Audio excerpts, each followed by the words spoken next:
Olá! A obra-prima de John Rawls, Uma Teoria da Justiça, é comumente celebrada como o mais importante livro de filosofia política do século XX. Mesmo seus críticos mais ácidos o admitem. Para o herdeiro da escola de Frankfurt, Jürgen Habermas, é o mais ambicioso projeto político de um membro da escola correntemente dominante na filosofia acadêmica. E oferece não somente uma defesa de, mas também uma nova fundação para uma interpretação igualitária radical da democracia liberal. Segundo seu colega de Harvard, Robert Nozick, depois de Rawls, todos os filósofos deverão se confrontar com sua teoria. Publicada em 1981, em 10 anos já fora traduzida em 27 línguas e contava com mais de 2.500 citações em livros e artigos acadêmicos. Sua popularidade chegou a tal ponto que em 2013 estrearia em Oxford o espetáculo A Theory of Justice, The Musical, onde o herói John Rawls combate os vilões libertários Ayn Rand e John Nozick, percorrendo 2.500 anos de pensamento político para justificar seu ideal da justiça enquanto equidade. O sucesso literalmente espetacular do livro é ainda mais impressionante para quem já percorreu suas mais de 500 páginas de sóbria especulação analítica sobre princípios e ideias abstratas como o conceito de liberdade ou de justiça em política econômica. Ao mesmo tempo, vários capítulos sugerem dilemas cotidianos como o dever de obedecer uma lei injusta, o problema da justiça entre gerações ou o problema da inveja. Quais as principais ideias por trás da teoria de Rawls? Ainda serão atuais após o fim da Guerra Fria e da crise econômica de 2008? E será possível derivar dela ações práticas para a construção de uma sociedade mais justa e equânime no século XXI? Para discutir uma teoria da justiça de John Rawls, convidamos Eduardo Wolff, doutorando em Filosofia Moral pela Universidade de São Paulo, jornalista e professor de literatura comparada, Fernando Schiller, doutor em Filosofia com tese sobre o princípio da diferença de John Rawls, ex-secretário de Justiça e Desenvolvimento Social do Rio Grande do Sul e professor de História e Filosofia Política do INSPER, e José Reinaldo Lima Lopes, professor titular de História, Filosofia e Teoria Geral do Direito da Universidade de São Paulo, autor de O Direito na História. Fernando Schiller, você pode apresentar alguns dados biográficos sobre a formação do Rawls, período de desenvolvimento do seu pensamento, das suas ideias? Olha, o Rawls ele fez a sua carreira acadêmica, né, fundamentalmente ligada à Universidade de Harvard. Né? Ele foi professor da Universidade de Harvard durante mais de 30 anos. Em 1958 ele lançou um paper que é o primeiro, digamos assim, é o paper seminal da teoria da justiça, chamado Justice as Fairness, né?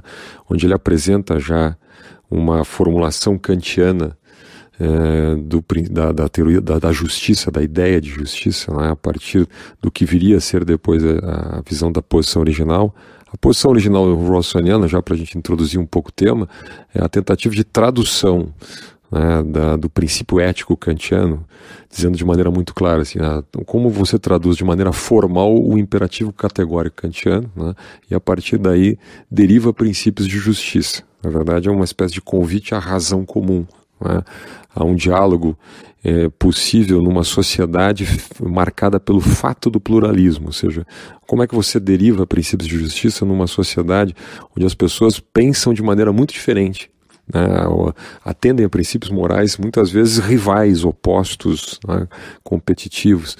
Na tradição americana se chama isso de comprehensive doctrines, né, sobre uma sociedade marcada por uma divergência radical em termos de doutrinas morais, né, de base religiosa, de base cultural, de base étnica, de base conceitual. Como é que você busca um ponto de encontro? Esse ponto de encontro foi entendido a partir desse convite à universalidade que é posto no imperativo categórico kantiano e traduzido de maneira formal a partir desta ideia contratualista básica, né, que Rawls vai buscar lá na tradição contratualista, que é a posição original. Isso tudo apresentado nesse paper seminal de 1958. Em 1967 ele apresenta um outro paper chamado Distributive Justice, né, onde ele formula já a sua versão final do princípio da diferença, né? Que muitos autores consideram, eu também considero como sendo assim uma espécie de ponto focal, ponto central da ética ou da concepção de justiça do Rawls, né?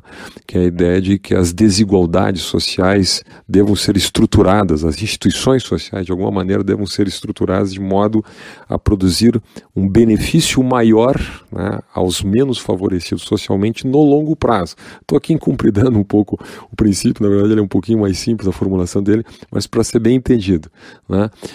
Quando ele diz assim, produzir um maior benefício aos menos favorecidos, o que ele quer dizer? Não é em relação aos mais favorecidos na sociedade. O Rawls não tem uma visão simplista, muitas vezes se confunde muito esse aspecto. A ideia de que a sociedade, as instituições possam produzir um maior benefício à posição menos favorecida frente a arranjos, digamos, institucionais alternativos, né, que possam ser postulados por teorias rivais, né, ou por decisões públicas, escolhas públicas rivais, né.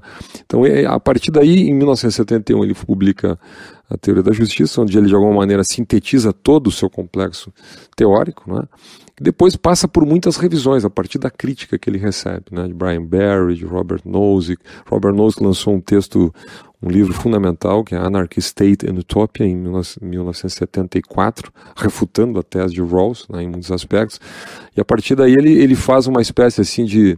Ele sintetiza as revisões num texto, um livro publicado já nos anos 90, que é Political Liberalism, né, onde ele faz uma interpretação um pouco mais histórica, eu diria assim, né, e atenua, digamos assim, alguns aspectos da formulação mais rígida, mais baseada na ideia de escolha racional que pautou a teoria da justiça, né? Mas na minha tese não mudou significativamente a sua teoria, muito menos os princípios da diferença que ele apresentou. Excelente. Agora, com uma apresentação geral, logo a gente vai entrar em detalhes desse, sobretudo o princípio da diferença. Agora, você citou Kant, os contratualistas. Talvez se a gente puder explorar um pouco as fontes onde ele está nutrindo esse pensamento, na década de 50, 60, até chegar à produção do livro. Eduardo. Eu acho que tem uma questão interessante, que é a seguinte: nesse contexto em que o professor Fernando mapeou até agora da entrada em cena da obra do Rawls, há que se considerar, por exemplo, que a tradição da filosofia política e da ciência política no mundo anglo-saxão tinham, de certa forma, abdicado de qualquer exercício normativo, de qualquer tarefa normativa, né? De certa forma, se você olhar a produção da filosofia política no ambiente anglo-saxão, muito influenciada por consequências da maneira como a filosofia analítica, né, os desdobramentos de uma tradição chamada de positivismo lógico, que tinha tomado conta do cenário universitário, do cenário acadêmico, nas universidades americanas e inglesas, o horizonte permitido para a filosofia política, para a moral e mesmo para a estética tinha sido muito reduzido. Né? Em que sentido?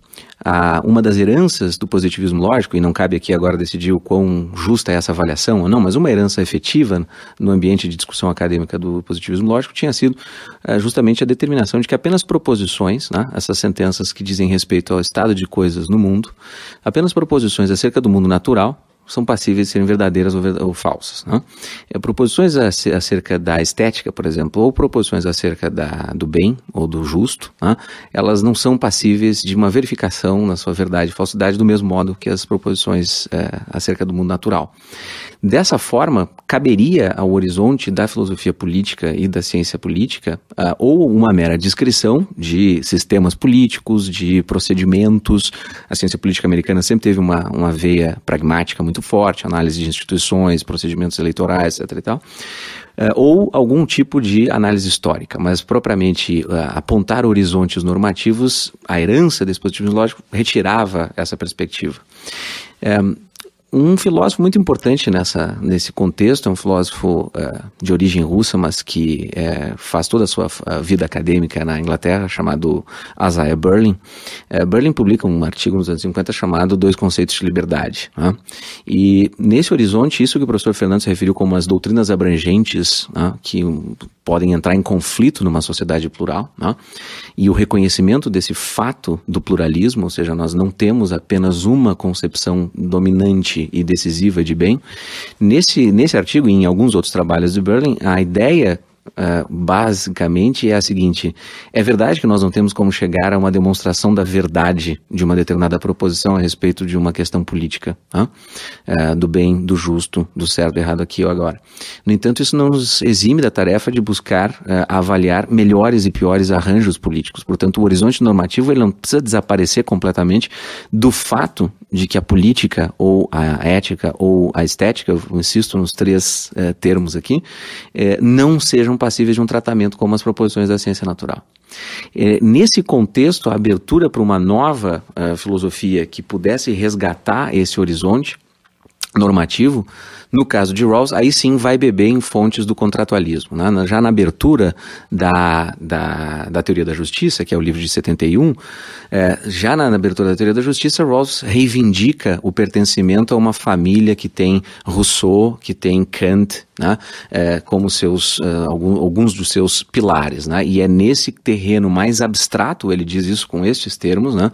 Da teoria contratual, né? Esse esforço filosófico conceitual de conceber, né, a organização e o fundamento, né, de estruturas sociais, que Rawls situa a sua tarefa na teoria da justiça. Então, nesse sentido, o contexto reintroduz um tipo de discussão que estava ausente em boa parte dos departamentos de filosofia política e ciência política americanos.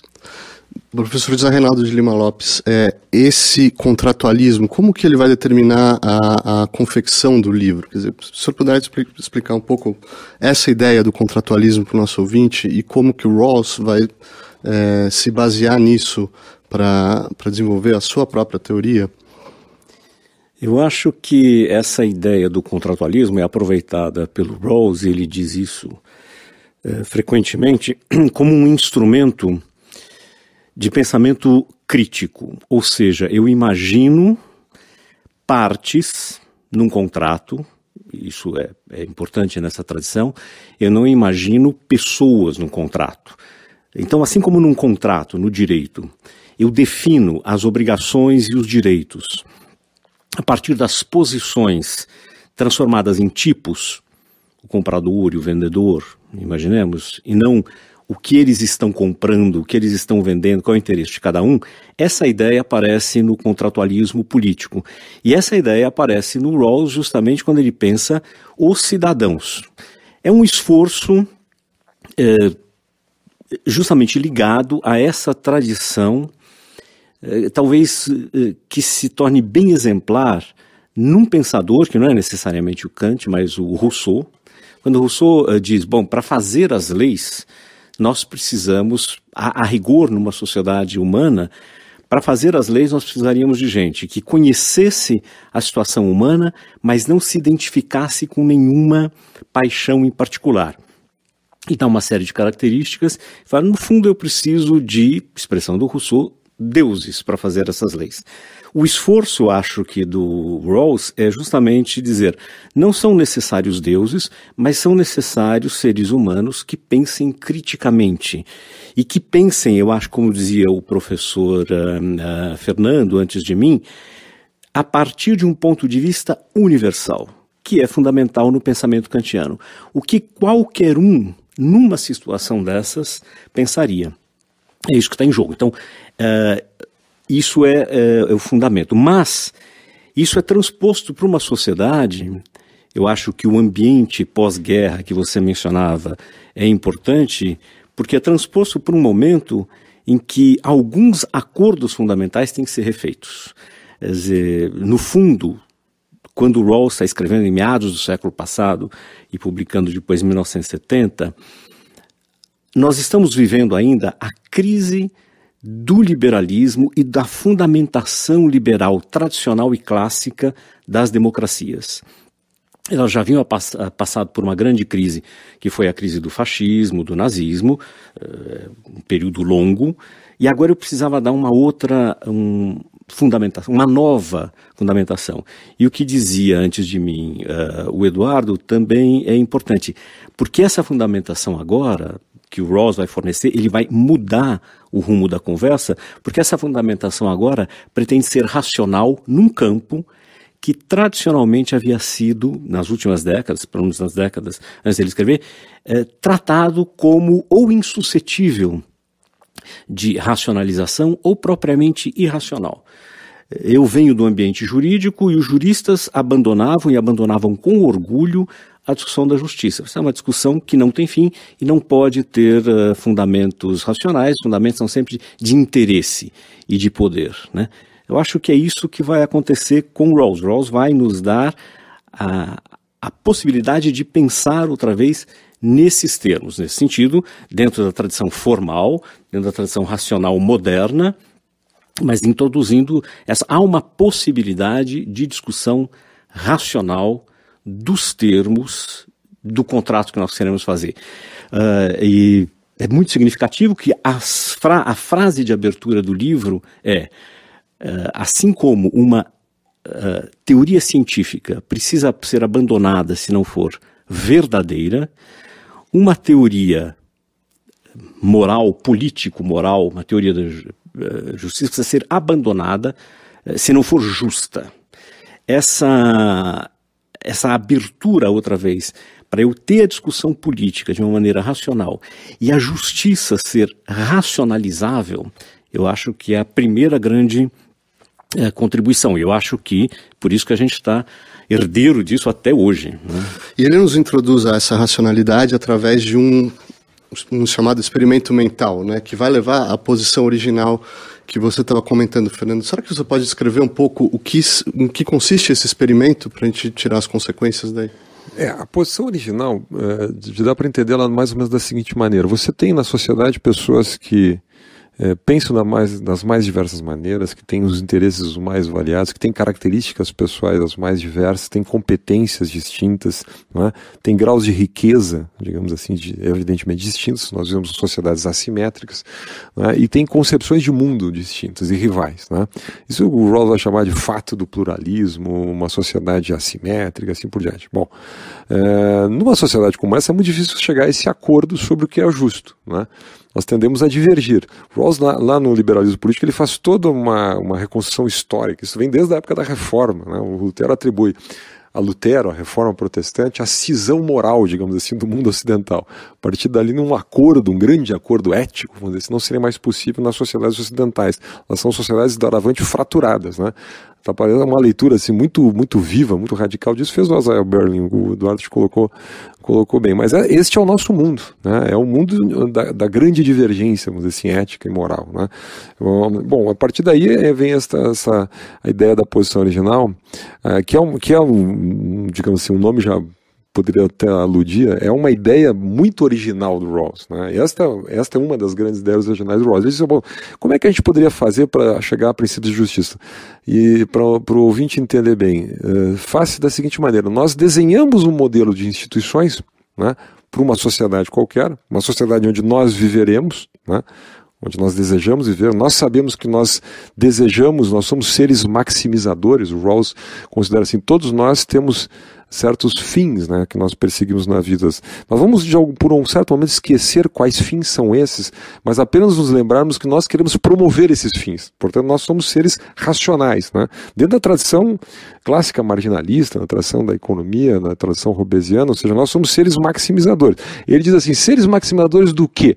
Ele define um conceito de bens primários, né? Bens primários são rendas, riquezas, direitos, liberdades, ou seja, bens básicos que todos nós requereríamos, né, desejaremos ter para promover os nossos fins, sejam eles quais forem, né? Se meus fins são os fins da Madre Teresa de Calcutá, ou os fins do Bill Gates ou do Mark Zuckerberg, eu suponho que certos tipos de bens são necessários para a promoção desses fins, sejam eles quais forem, né? Ele chama isso de bens primários, né? A partir daí, a posição original diz o seguinte: olha, nós temos que desenhar um modelo institucional, né, de uma sociedade onde nós sabemos que nós iremos viver, só que nós não sabemos um pequeno detalhe. Nós não sabemos em que lugar que nós vamos ocupar nessa futura sociedade. Né? Gates, ou eu não sei se eu sou mendigo. Exatamente. Não. Eu não sei se eu sou Bill Gates, a Madre Teresa, ou sou um funcionário do Bill Gates, ou eventualmente eu sou mais favorecido. Eu não sei onde eu vou estar lá. Então, que tipo de sociedade eu escolho, né? Sabendo que eu sou um ser desejante, né? Eu sou um ser racional, um ser maximizador.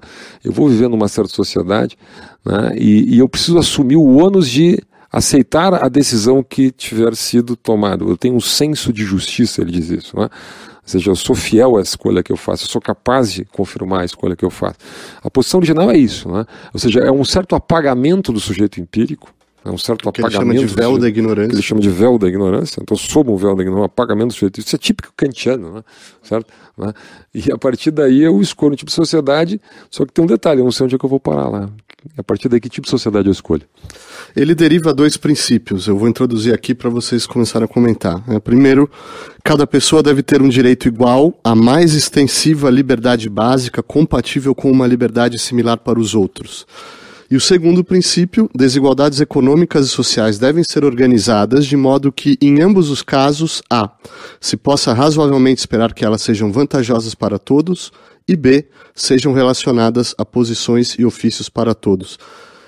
José Reinaldo Lima Lopes, vamos começar a entrar nesses princípios. Por que essas pessoas na posição original escolheriam isso, afinal de contas? Bom, então há alguns pressupostos nisso. O primeiro deles estava mencionado na expressão do Fernando antes de mim.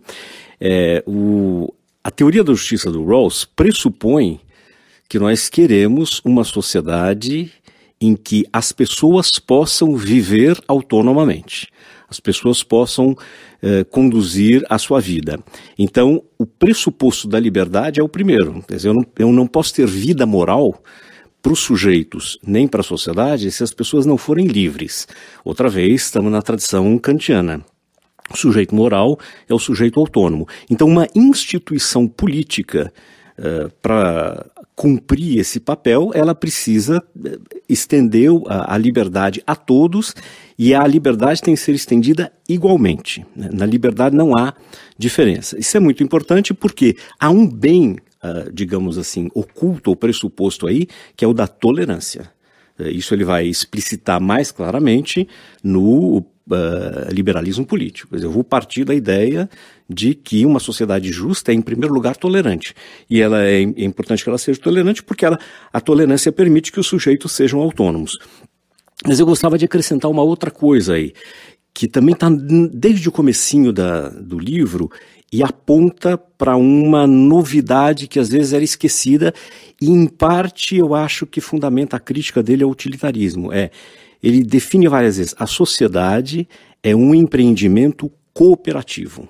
Quer dizer, a ideia de que, para além dos meus bens, eu estou na sociedade buscando algum outro bem, que eventualmente será comum e distribuído também, eu acho que marca uma novidade, é uma retomada de tradições clássicas, mas no pensamento do século XX marca profundamente uma novidade. A sociedade não é um ajuntamento, não é um agrupamento, não é um agregado. É um empreendimento. Nesse empreendimento as pessoas são livres, e as pessoas são livres para conduzir a sua vida, mas também para organizar a própria sociedade. Então, a política, a organização das instituições políticas é parte desses bens a serem... Ele mesmo diz num determinado momento, será que a justiça é um bem? Nesses termos, é um bem. Então, a justiça é um bem social a ser buscado. O princípio da diferença é aquele princípio que garante que todos terão algum interesse nessa cooperação. A cooperação, portanto, não precisa ser forçada, né? Porque todos têm algo a ganhar nessa participação, que é o que vai ser o bem comum, que vai ser o bem social, a justiça social, em outros termos, né? Então é isso que eu acho que está fundamentando o livro, e é bom não esquecer. E a racionalidade vai ser toda uma racionalidade fundada nisso. Não é a minha racionalidade na maximização apenas dos meus bens, mas é a racionalidade na maximização que eu tenho individualmente num processo cooperativo. Daí a importância para ele da escolha racional e da teoria dos jogos. Ele faz inúmeras referências àquilo que está se fazendo já nos anos 50, que é a teoria dos jogos. Justamente porque ninguém joga o jogo sozinho. Ele vai tirar daí vários elementos para compor a teoria da justiça. Então, pensada nesses termos. Uhum. Então, tem uma questão interessante de avaliar aqui, que é a seguinte: de fato esse experimento que, enfim, ficou conhecido com a ideia de um experimento kantiano, e essa descrição que o professor Fernando e o professor José Reinaldo fizeram de algumas das marcas, né, da análise que Rawls apresenta da posição original e do arranjo que vai resultar da escolha das partes, como o professor José Reinaldo diz ali, algumas das questões interessantes do ponto de vista de quem estuda filosofia moral é avaliar o seguinte, né? Bom, que tipo de escolha é possível fazer estando ali? Tudo bem, nós sabemos que isto é um experimento mental, nós sabemos que isso cumpre uma tarefa de explicação e justificação de muito do que se seguirá na teoria, né? Então tem uma dimensão fundacional, né, nos resultados obtidos pelo experimento. No entanto, não é de todo descabida a pergunta de que tipo de escolha é possível fazer uma vez que se está naquela posição, né? O que significa a tomada de uma decisão e de uma escolha ali? Porque o próprio Rawls, lá bem mais adiante no livro, na terceira parte do livro dedicada aos fins, como ele chama, quando ele está discutindo o conceito de bem, sobre o qual nós voltaremos depois, Rawls, apresentando algumas questões a respeito do tema, ele diz o seguinte, né? Por exemplo, pode-se dizer que as pessoas presentes na posição original sabem tão pouco sobre a própria situação que é impossível haver um acordo racional no tocante aos princípios de justiça, que são os princípios mais fundamentais sobre os quais não pode haver essa discordância. São aqueles para os quais deve haver a convergência necessária para a sustentação do resto do sistema, não? Então, quer dizer, de alguma maneira, mesmo que seja verdadeira, e é verdadeira, a ideia de que, bom, são partes num experimento mental que estão numa posição de contrato, de estabelecimento de contrato, de alguma maneira é impossível para o filósofo moral que John Rawls sair da ideia de que são pessoas tomando decisões e fazendo uma escolha, né? Ainda que naquelas condições muito específicas, né? Na verdade, o que ele fala, acrescentando alguma questão aqui, Eduardo, não são propriamente pessoas diferentes, né? Como tu bem disseste, é um experimento mental. Exato, então somos nós mesmos nos colocando numa certa posição. Né? Exato. Ele nos pede esse exercício russoniano, né? De pensarmos como legislador. Né? A primeira pessoa universal. A primeira pessoa universal. Né? Agora, há um tema, trabalhando do ponto de vista da teoria dos jogos, né, um pouquinho do ponto de vista da escolha racional, o que o Rawls faz nesse momento, ele parte de um pressuposto brutalmente igualitarista, para falar de maneira bastante direta, né? Ou seja, eu não sei mais quem eu sou exatamente. Né? Tudo aquilo que me diferencia, tudo aquilo que me torna esta ou aquela pessoa, o Eduardo, o Reinaldo, ou o Marcelo ou o Fernando, desaparece na posição. Eu conheço a sociedade como um todo, eu conheço o fato da escassez, eu conheço, enfim... Rawls é muito claro, desculpa, Fernando, mas assim, só para complementar, o Rawls é muito claro em insistir na ideia de que nós temos assim, os mecanismos da racionalidade, da escolha racional, alguns conhecimentos básicos, né, do que é a psicologia humana, do que está em acordo, e noções muito elementares de economia. Isso basta, né? Do ponto de vista técnico, em termos de escolha racional, isso me coloca numa escolha sob incerteza. Né? Então ele desenha um clássico modelo de escolha sob incerteza. Né? Num clássico modelo de escolha sob incerteza, e aí, digamos assim, este é o foco desse artigo Distributive Justice, né? Onde ele define pela primeira vez o princípio da diferença, né? Ele vai dizer o seguinte, olha, numa escolha sob incerteza nós tendemos ao que ele chama de regra, aliás, o que a teoria dos jogos chama de regra maximínima de escolha. Né? O que é a regra maximínima? Bom, dado que eu estou numa posição de absoluta incerteza, eu assumo a posição do jogador conservador, né? Eu evito arriscar, né? Eu estou numa posição de certeza, a incerteza me leva a ser um conservador. Não é que eu seja conservador ou tenha aversão a risco. Né? A situação de incerteza me leva a uma escolha de tipo conservador. E a escolha de tipo conservador, a clássica em teoria dos jogos, em escolha racional, é a escolha maximínima. O que é a escolha maximínima? Dentre todas as alternativas possíveis, dentre todos os resultados possíveis da minha escolha, né, eu tendo a optar por aquela, né, que me gera, em tese, que me produz o maior benefício mínimo, certo? O que significa o maior benefício mínimo? Significa aquela escolha onde a minha pior situação em que eu posso vir a me encontrar, retirado o véu da ignorância, é a melhor dentre as alternativas que eu consigo analisar, certo? Para fazer essa escolha.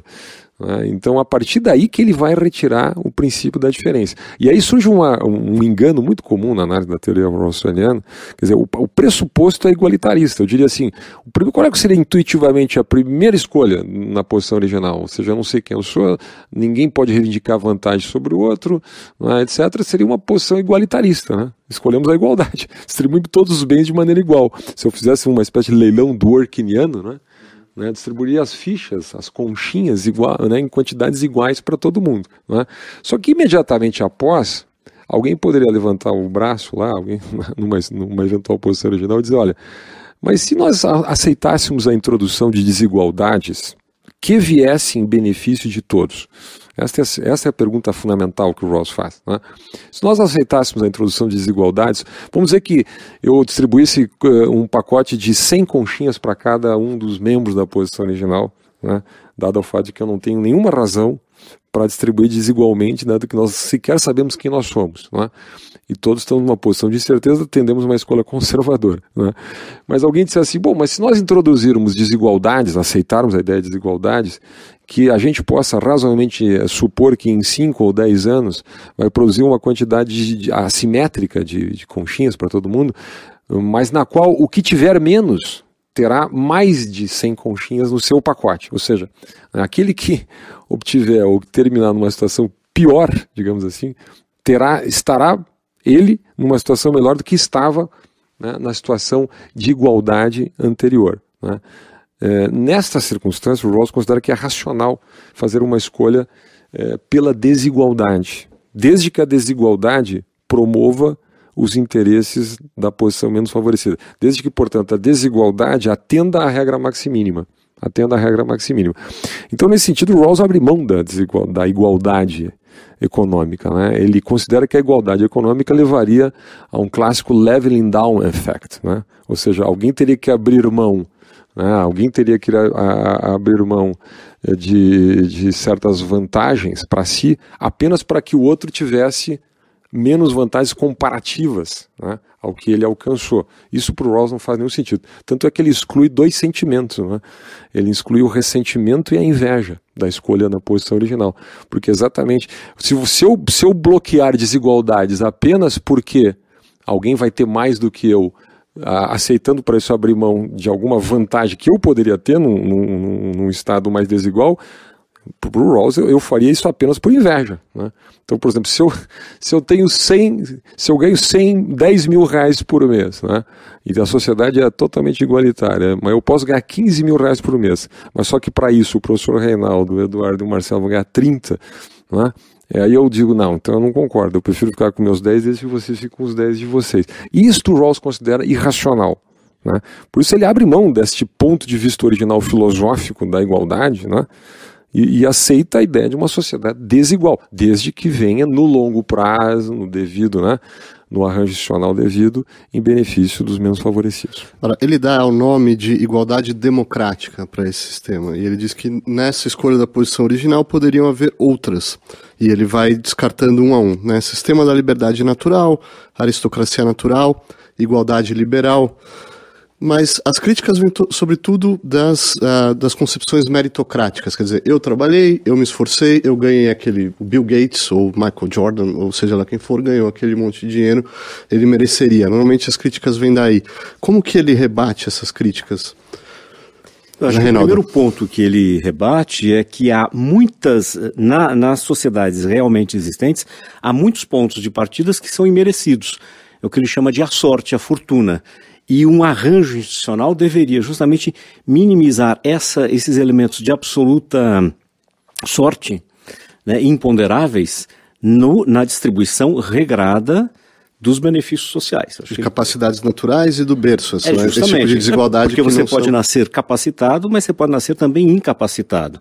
Você pode nascer em circunstâncias que favoreçam o seu desenvolvimento e circunstâncias que não favorecem. Então, o nascimento nessas circunstâncias é uma loteria. Eu falo, bom, a sociedade bem organizada elimina esses pontos, essas desigualdades fundamentais de partida, quando elas são naturais, aleatórias e não de mérito pessoal. Então ele nos ajuda também a pensar nisso. Quer dizer, há muito discurso sobre a meritocracia que não desconta esses pontos que não são méritos do sujeito, mas são circunstâncias meramente aleatórias, são de sorte, de fortuna. Há uma peculiaridade. Fazendo só uma observação, o Rawls, isso é o igualitarismo democrático, na verdade, né? O Rawls, conta-se na biografia do Rawls que ele teve 2 irmãos que faleceram, crianças vítimas de uma doença, né? Eu não sei exatamente qual foi a doença, mas uma doença típica de criança que na época levavam nos anos 20, né? Levavam à morte. E o Rawls sempre se perguntou por que ele não, né? E os seus irmãos tiveram esse destino, né? Então o Rawls sempre foi claro, isso é uma alegoria, mas mostra assim, o Rawls sempre foi muito fascinado, né? E de certa maneira tem um trauma pessoal com a ideia da fortuna, da loteria natural, do impacto da sorte, do aleatório, do que ele chamava de esses fatores não controláveis de um ponto de vista moral, não é? Então, quer dizer, e não é necessariamente, o professor Reinaldo tem razão, colocou de maneira correta, quer dizer, não é necessariamente que a sociedade deve eliminar esses fatores, né? Aleatórios do ponto de vista moral, né? O ponto é que as instituições sociais não devam ser erguidas, organizadas, né? E produzirem resultados com base em fatores moralmente aleatórios, né? Ele também não está longe de querer eliminar as diferenças. Ele chega a um ponto, do ponto de vista puramente filosófico, a questionar mesmo se o caráter, a disposição, a minha habilidade mental, a minha capacidade de fazer esforço, isso também não é de alguma maneira determinado por fatores sociais, né? Pelo nascimento, pela forma que eu fui criado, pela minha família, assim por diante, né? E de alguma maneira, portanto, ele desconfia que a gente possa reivindicar um mérito. Na verdade, o Rawls desconfia que filosoficamente eu posso separar o que é um fator, digamos assim, contextual do mérito pessoal, né? Isso está tudo misturado. Por isso também, eu volto aqui ao que o professor Reinaldo falou, a sociedade é um empreendimento cooperativo, porque aquilo que eu sou é resultado do que muita gente fez, né, do meu passado, da minha família, da cooperação dos outros, do fato de eu ter nascido no Brasil, ou nos Estados Unidos, ou na Suíça, ou em Angola, na África, assim por diante. Então isso é muito difícil separar isso. O que a gente pode é transformar todos esses, digamos, esses fatores, né, de maneira... Este é o papel das instituições, né, e um tipo de empreendimento cooperativo para benefício de todos. E ele considera que a maneira de fazer isso exatamente é dada pelos seus princípios da diferença, aliás, pelos seus princípios de justiça, né? Primeiro, assegurando liberdades iguais para todos. Segundo, assegurando uma sociedade de oportunidades iguais, uma sociedade que não discrimine, né? Uma sociedade onde as posições... Rawls ainda escreveu isso numa época que os Estados Unidos fazia a transição dos direitos civis, de uma sociedade que excluía lugares do ponto de vista formal na sociedade para certos, né, para os negros, né, eventualmente para mulheres e assim por diante. Então Rawls também representou uma afirmação da ideia de igualdade formal dos direitos civis, né, e por fim do princípio da diferença, ou seja, uma sociedade que pudesse usar os talentos de todos para o benefício recíproco e comum, né? Então o Rawls não tem nenhum problema que o Bill Gates seja o Bill Gates, né? Que um cientista desenvolva o seu melhor, que um músico desenvolva o seu melhor, que um acadêmico desenvolva o seu melhor, que as pessoas enriqueçam, em que pese ele tinha pessoalmente uma certa restrição à riqueza exagerada. Tipo estoico, assim, pessoalmente, ele era né? um tipo estoico, muito... enfim, mas isso é um problema dele. O fato é que ele não tinha nenhum problema com isso, desde que o arranjo como um todo, né, e no longo prazo produzisse melhores resultados à posição menos favorecida. Tem duas questões interessantes aí que eu queria observar rapidamente antes de passar a palavra para o professor José Reinaldo, que a primeira é uma observação que o Fernando está insistindo, que eu acho muito importante, que é assim, a questão para Rawls e para a teoria da justiça é institucional. Então, alguém que eventualmente lesse a teoria da justiça e outros trabalhos de Rawls e tentasse aplicar relações de justiça desses termos na sua esfera, na sua relação privada, com a sua esposa, com seu marido, com seus amigos, etc., talvez o resultado saísse muito esquisito, porque na verdade o que importa é como as instituições e o arranjo de justiça dessa sociedade configura-se de tal maneira a permitir esse desenvolvimento dos indivíduos, né? Então não é na esfera privada e não é na esfera familiar propriamente. Há discussões, é verdade, vale registrar isso, há discussões interessantes que tentam aplicar isso, por exemplo, até que ponto, na bibliografia recente existe um pouco disso, até que ponto o ambiente familiar, que já está na esfera privada, vai se dobrar ao universo do que as instituições de justiça pautadas por esses critérios, né, estão definindo. Mas no texto de Rawls é muito claro que a preocupação é com instituições e não com as relações interpessoais puramente privadas, etc. e tal. A segunda questão é que, assim como o Fernando destacou muito bem, Rawls chega a dizer na terceira parte do livro que até mesmo, é verdade que vem num condicional quase que exagerado, assim, não, mas até mesmo nossa capacidade de esforço, para além do talento, que claramente, como o professor José Reinaldo diz, é uma loteria, e para além da questão social, posição familiar, onde você nasce, em que família você nasce, em que país você nasce, até mesmo a sua capacidade de esforço e dedicação, que portanto certamente terá um resultado na sua posição social, na sua condição econômica, até mesmo ela talvez não seja digna de mérito seu, não seja responsabilidade sua, porque até mesmo isso pode ser determinado por condições que não lhe dizem respeito, não estão na sua alçada de decisão e, portanto, não são moralmente sua responsabilidade, como a família em que você nasceu, o meio social em que você viveu e, por que não, até mesmo condições de natureza biológicas, né? Dito isso, eu queria só concluir com uma observação que é a seguinte, lá na terceira parte, nessa terceira parte a respeito dos bens, quando Rawls insiste em dizer que é preciso ter uma teoria do bem que seja fundamento daquilo que veio nas partes anteriores, né, e ele desenvolve uma teoria fraca e uma teoria completa do bem, ele introduz uma noção de um princípio aristotélico. E não por estudar Aristóteles eu queria fazer uma rápida observação sobre isso, mas a ideia, que é uma passagem muito bonita em que ele diz que, lendo a Ética de Aristóteles, especialmente os dois tratados do prazer, vejam que curioso, um no livro 7º, um no livro 10º, no início do livro 10º da Ética Nicomaquia de Aristóteles, Rawls se inspira naquilo e discute com pessoas muito talentosas do meio aristotélico na época. Ele faz uma referência na nota ao John Cooper, hoje um dos maiores especialistas em Platão e Aristóteles. Ele analisa a ideia de que é da nossa natureza, é da natureza humana, a ideia de que nós queremos desenvolver as nossas capacidades ao máximo e queremos realizá-las, queremos realizar tarefas nas suas versões mais ricas e complexas, e isso vai determinar um pouco dos planos de vida que nós vamos fazer para as nossas vidas, e mais, que nós sentimos prazer, né, e somos emulados de alguma forma pelas capacidades dos outros, né, ao ver outras pessoas realizando excelentemente determinadas tarefas, determinadas funções, e vendo que nós temos em nossa natureza isso, nós nos sentimos motivados a desenvolver isso também em nós. Então, não apenas tem um espírito cooperativo, como tem um espírito filosoficamente falando, que é razoavelmente elogioso da natureza humana e das suas possibilidades aqui, eu diria. Zé Reinaldo? Eu gostaria de acrescentar, numa linha parecida, o seguinte: a justiça de que Rawls trata é uma justiça institucional e não interpessoal. Ele tem um texto de 1955, se não me falha a memória, que se chama Dois Conceitos de Regra. E ele fala, uma coisa é justificar uma prática. Eu vou forçar um pouco aqui, uma coisa é justificar uma instituição.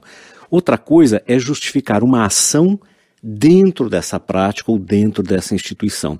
Isso eu acho que é importante porque a teoria da justiça dele está nessa primeira esfera, justificar instituições. E um último elemento que para mim que veio do direito é muito importante, ele recolocou no debate esse papel do legislador. Quer dizer, há uma justiça que pertence ao legislador. E nós, é claro, impessoalmente nos colocamos nessa posição de legislador. Mas há uma justiça aí. A justiça não é só a virtude do juiz. Se eu quisesse lembrar um clássico aqui, São Tomás de Aquino dizia, a justiça geral, a justiça que a gente chama social, que é a justiça do Rawls, ele diz, está de maneira privilegiada, dizia São Tomás, no príncipe. Ou seja, no ponto de vista de quem zela pela coisa pública, pela sociedade.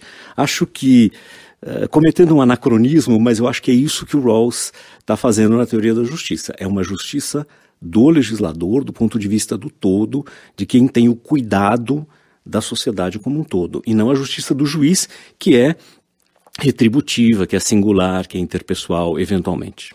E vamos falar um pouco sobre a recepção, então, dessa teoria. Quer dizer, existe, antes de mais nada, de que maneira ela foi aplicada, se foi, ou existiram tentativas de aplicá-la no direito, você já falou, na política, né? E depois, o que fatos confirmam ou negam a teoria, né? Se a gente puder fazer uma interpretação muito livre para o ouvinte entender de maneira muito simples, talvez simplista pelo tempo que a gente tem, né? Eu diria assim, o Rawls seria um inimigo, seria um adversário, seria um adversário hoje das teorias igualitaristas contemporâneas, né? Que supõem que a ideia de que você reduzir a simetria econômica, social, entre as pessoas, as classes, as camadas sociais, em si mesmo, né, seria uma virtude ou produziria algum elemento de justiça, ou corresponderia em si à ideia de justiça em algum sentido. Né. Eu diria assim, de uma maneira muito geral, se a gente observar a evolução a redução da pobreza global nos últimos 30 anos, 30, 35 anos, né, mensurado por todos os organismos, pela ONU, pelo Banco Mundial e assim por diante, você vai ter que houve um crescimento, genericamente falando, da desigualdade global, né? Em alguns países não, a América Latina foi um pouco diferente, mas de uma maneira geral houve um crescimento. O próprio livro do Piketty, né, O Capital no Século XXI, identificou isso. Você tem um crescimento da desigualdade no plano global, né, mas você tem um brutal processo de redução da pobreza. Né? Você tem um processo brutal de redução da pobreza. Né? Esse tipo de desenvolvimento histórico poderia ser identificado como um tipo de desenvolvimento histórico de tipo rawlsiano, que atende alguma das exigências do princípio da diferença. Por quê? Exatamente o que aconteceu, ou seja, né, houve uma... É claro que você tem dificuldade de comparar isso, né, que outros mundos possíveis seriam, né, imagináveis, tá certo? Mas de uma maneira geral eu posso dizer assim, bom, houve um crescimento econômico, houve expansão, sabe, e da riqueza, houve um crescimento de desigualdades, mas que favoreceu os menos favorecidos, né? Reduziu a pobreza, né? Melhorou a renda dos de baixo na sociedade, né? Se olhar o mundo do ponto de vista do ressentimento, ou seja, bom, mas a desigualdade aumentou, isso é inaceitável, e bom, aí não funciona, né? Eu diria que o Rawls é um convite, a justiça rawlsiana é um convite para que a gente não confunda, né, quando a gente debate justiça, a crítica da desigualdade com a crítica da pobreza ou a crítica da injustiça, né? O Rawls, ele conseguia fazer claramente essa distinção. E ele ia mais longe, ele dizia, olha, na sociedade contemporânea, à medida que os de baixo, os mais pobres, ascendem, né, boa parte do que nós identificamos como assimetria social, etc., desigualdade social, vai sendo atenuado, né? Primeiro pela capacidade de consumo, né, que de alguma maneira se torna mais comum. Segundo, pelo fato de que, de fato, nós não comparamos, nós tendemos a não comparar a nossa posição com a posição das outras pessoas na grande sociedade, né? Nós nos relacionamos com as pessoas em grupos, em associações, em comunidades menores, onde nós tendemos a estabelecer as nossas comparações. Então a grande desigualdade, tudo isso o Rawls quer dizer o seguinte, a grande desigualdade na sociedade não é o mais importante. O mais importante é que esta estrutura de desigualdade social esteja em benefício das posições ou das camadas das pessoas menos favorecidas. Fazer uma rodada final, bem sintético cada um dos três, mas o que a gente pode esperar para o futuro, né? O que essa teoria pode dar para a gente em termos de subsídios para se criar uma estrutura social mais justa? No fim das contas, essa é a nossa questão, né, Zé Reinaldo? Bom, eu acho que ela veio para ficar e todas as discussões hoje em dia de política ou de política econômica, por exemplo, se pautam, bem ou mal, por essas condições que foram colocadas, né? Do ponto de vista do Rawls. Eu acho que o Rawls, ele fez uma contribuição muito original, aproveitando-se do que se discutia no seu tempo, mas ele fez também uma síntese do espírito da época, que é esse espírito de tornar intoleráveis certas desigualdades. Tem um comentador dele que dizia, o ponto de partida do Rawls é o escandalizar-se com certas desigualdades e diferenças na sociedade. No caso dos Estados Unidos, era escandalizar-se, por exemplo, com a discriminação, com os níveis de pobreza naquela sociedade, naquele país que tinha saído vencedor de uma guerra e que se tornava potência hegemônica. Seria inaceitável. Eu acho que essa ideia continua.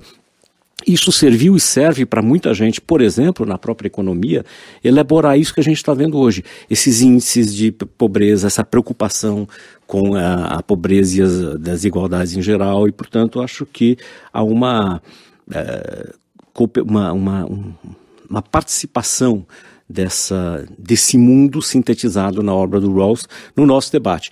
E acho que isso vai continuar por umas décadas pela frente ainda. Eduardo? Então, o que eu acho interessante é que as duas falas, tanto do professor Fernando quanto do professor Zé Reinaldo, mostram como o Rawls vem sendo lido e para que direções ele pode apontar Porque, de certa forma, a agenda nos Estados Unidos, se você considerar a agenda do que nos Estados Unidos é chamado de liberal, né, ou de liberalism, que nós traduziríamos mais corretamente como progressistas no Brasil, né, ela é muito pautada por legados, reivindicações de legados de tipo rawlsianos, especialmente na figura de um dos principais continuadores e debatedores da obra do Rawls, um filósofo recentemente falecido chamado Ronald Dworkin. Mas muito dessa agenda está identificada politicamente com grupos de tipo igualitário, tá? Num sentido um pouco contrário ao que o Fernando tinha descrito, né?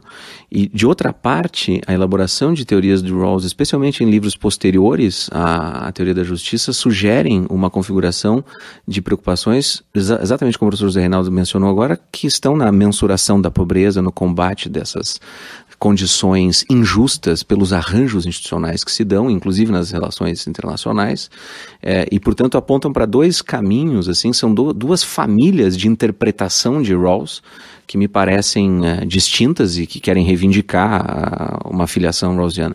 Eu gostaria de chamar a atenção, no entanto, para uma família que é crítica a agenda de Rawls, não pelos seus conteúdos, mas pela sua forma e pela sua família filosófica, né?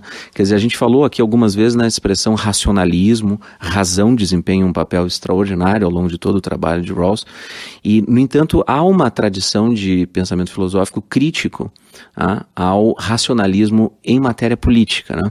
Quer dizer, a política não seria o terreno adequado, a política e os arranjos da sociedade não seriam o terreno adequado para você proceder de modo racionalista, quase geométrico, né? Tem uma observação no início da teoria da justiça e justamente Rawls descreve o tratado todo como uma espécie assim de precisamos de uma moral geométrica da qual nós possamos proceder de maneira dedutiva, né?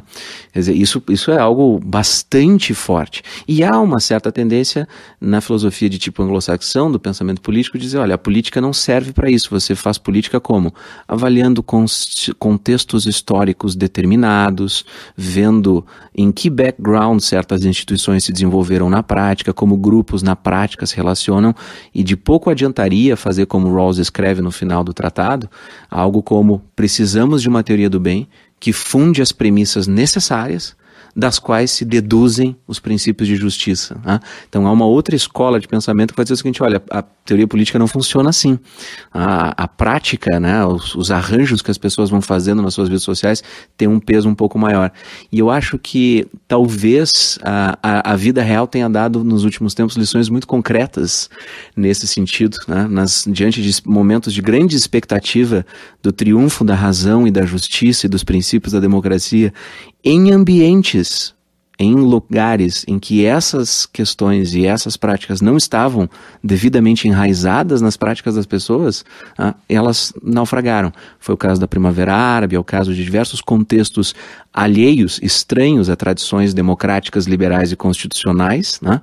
De tal modo que, de alguma maneira, eu encerro com essa minha observação, um filósofo britânico chamado John Gray, que uma vez num debate com o Dworkin, né, se referiu a isso, mas como você decide esta? Bom, por apelo à Constituição. E John Gray perguntou, qual Constituição? Né? Na cabeça de Dworkin, a ideia de uma Constituição era a ideia de uma Constituição em moldes muito claros, em que, sem dúvida, ela transpareceria certos procedimentos da razão e certos princípios de justiça, que pouco importa onde, em que ano, em que época. E Gray fez essa piada bastante interessante. Bom, vocês estão criando o kantismo em um só país, né? Uma espécie assim de uma provocação. Né?